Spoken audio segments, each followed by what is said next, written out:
桃园龙潭的三和社区是个可爱的客家庄。走进社区，到处都可以见到山猴子的图腾意象和公仔娃娃。都会的小朋友可能睡觉的时候是抱一只熊熊，那在我们这边，我们的小朋友一生下来可能玩的就是我们的三合仔、三合妹这个娃娃。但其实这里并没有山猴出没。居民会这么热爱猴子，最初其实是外地人的一句玩笑话。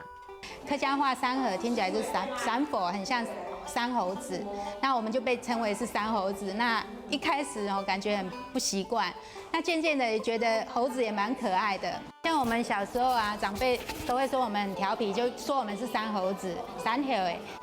所以山猴子成了社区营造的吉祥物，三和村也成为独具一格的客家聚落。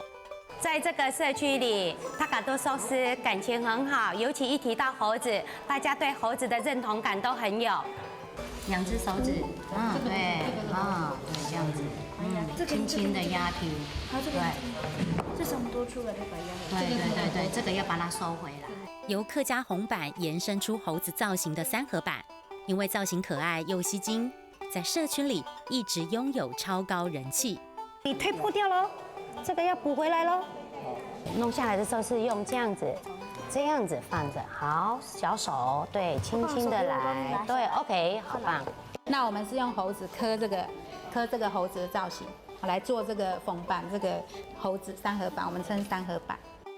来到三合村，找不到活蹦乱跳的山猴子，却可以见到幽默乐观的居民打造的快乐天堂。